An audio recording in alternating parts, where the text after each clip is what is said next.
Hello everyone, this is Jeff Perkins with JD Cutlery doing a quick review on the new Arcane design slash Isham Bladeworks Plexus. This one is a very unique knife. The collaboration between Israel and Elijah definitely produced a fantastic knife. Unfortunately, with the passing of Elijah earlier this year, this one is a little bit more bittersweet. He was a fantastic designer, really was on the cutting edge of the industry with his designs and the different things he was coming up with. And he was just a really nice guy. I had the opportunity to meet him at one of the Blade shows, and very insightful, very easy to talk to, and unfortunately he will be missed. Um, but let's put that to the side at this point and go ahead and run into the basics on this knife. It is a handful of a knife with a blade length of 3.5 inches, closed length of 4.7 inches, overall length of 8.3 inches, blade thickness 0.16, handle thickness 0.6, overall weight is 4.8 ounces. You do have M390 in the blade. Each knife is serialized, and I will show that as we kind of go through some of these. The serial number is actually hidden so that you can't see it when the blade is open. So that's kind of cool. They are calling this a Japanese Tanto style blade with a compound grind. It does have caged bearings, of course, and it is designed for tip up right hand carry. This one is really cool. There's a lot of different pieces to this knife when you get to taking it apart and putting it together, that type of thing. So as you take a quick look at the overall, each one of these different pieces is held in with screws from the backside. Your additional top and bottom, and then of course you have your back spacer and the two overall scales. So very cool design, a lot to do when you're working on these. This one is a polished out blue background. I'm really going to fingerprint it up so you see kind of what you're looking at. And then I've done a even higher polish on the accent pieces and did a lot of storm work. Really turned out very nicely. That back spacer pops with the color. And then of course getting into the pocket clip and the other side. I like how the cutout in the handle kind of goes into the blade. It's a very cool design, very aesthetically pleasing. Flipper action on this is really nice. That nice heavy blade really allows it to open with some pretty good authority. And as you get used to it, you can definitely get a finger flip in there with the cutout in the blade. I have stone-washed versions and then one black DLC. You do have that compound grind. You have the hollow grind with the flat grind up top. Very thick knife. Feels good in the hand. The pocket clip does pretty much disappear. Got a little bit of jumping up here and definitely fills the hand nicely. So that's the first version that we've got done up. This is the same color scheme, but done with a matte finish and given a blue stone wash. I'll fingerprint that one up as well so everybody can see exactly what you're looking at. And that matte just really helps the storm accented portions of the knife pop so nicely. Lockup on these is all nice and early. And the centering is right on the money. Pocket clip on that one, as well as all the storm anodizing. On all of these that I did the storm anodizing on, I did polish out all of the screws and pivot. All of the standard ones came with a acid stone washed finish. Go ahead and hit the last of the storm ones.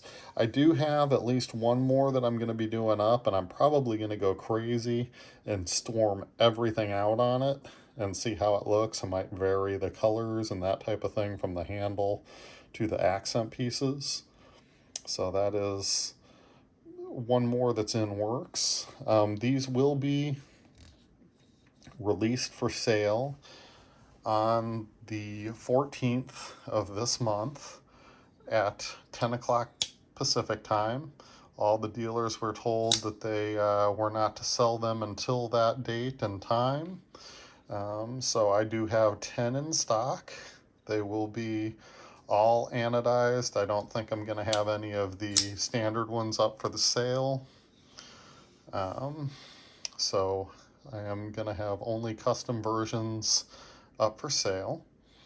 One of the other things with this one is this one was supposed to be at a higher price originally when it came out, but Israel made the decision to get it out to as many people as possible. He did drop the price point a little bit.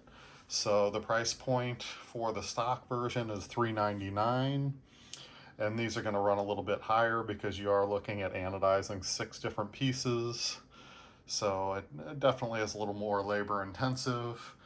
They will range from the $3.99 to probably about $4.40, but you are getting a full-on treatment of anodizing. And I tell you what, they really turned out nice. So this one is a green background with a purple stone wash, and you've got a purple blue on all of the accent pieces that also has a purple stone wash. Really turned out pretty sharp looking. The more you play with these, you get them fingerprinted up, but that really is not doing a whole lot to that color. I do like the higher voltage colors because they tend to not fingerprint as much. And that color scheme just looks great. Again, these are the standard bead blast, sandblasted hardware. All of the hardware as far as screws and pivot are steel on this knife. They are not titanium, hence the reason I didn't color any of it. But all of the other components and the handle are titanium, of course, with the exception of that lock bar insert. Very cool looking knife. You can see that cutout even with the blade shut. And definitely fills the hand nicely. So here is another green background with a brown stone wash. And then we went with a blue on all of the accent pieces, and a brown stone wash there as well. This one is the black DLC blade, and that is all nicely fingerprinted. Again, as always, I do try to fingerprint everything up. The black ones all came, the black blades come with a black backspacer, and of course the others did not. And as you can see, it does have the logo from each of the 2 designers. So that's kind of cool. It has all that in there. Actually, I guess I'm holding it upside down for the logos. There you go. Now the logos are the right side up. And of course on the black version, all of the screws are done in black.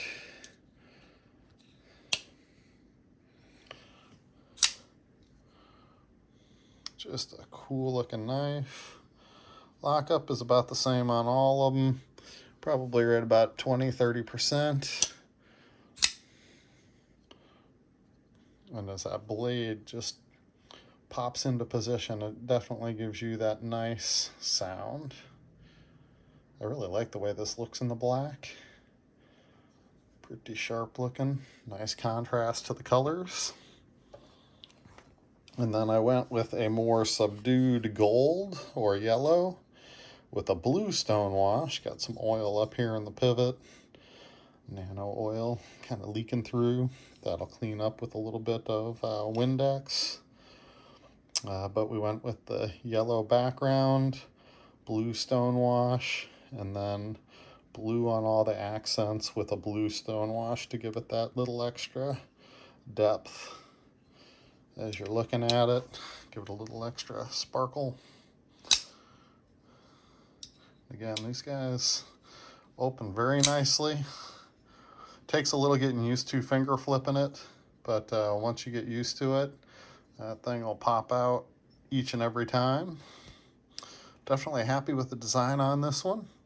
I know that Israel had them at Blade Show West just last week, and I believe the crowds were very happy with this design, so that's a good thing for him and for all of us. It does come with a Plexus sticker with both designers, as well as the knife sticker as well. And the standard red case with his logo. As I said, each one is serialized. So you get the card, has a serial number. And let me show you where that serial number is, because as you look at the knife, you can't see serial number anywhere on it. Can't even see the blade steel until you look really close up at the top. There's the 155 is the serial number on that one. And then M390 is somewhere on this. Where did that go? Well, M390 is in there as well somewhere. I'm just not seeing it at the moment. Oh, there it is. On the flipper tab, you've got a teeny tiny M390. So they did do a good job of not plastering it full of unneeded information. You do have the maker's logos on the back, but all the rest of the information is there, just not there to be seen when the blade is open, which is pretty cool in my opinion. I like a lot less logo type stuff on my knives, so I was very pleased to see how they did that. Well, definitely tune in on October 14th at 10 o'clock Pacific time if you're interested in any of these. There will be a few additionals available at that time. I don't have them all finished up yet, but I did want to get this quick review and snapshot of the knife out. As always, thank you for tuning in, and we'll see you on the next one.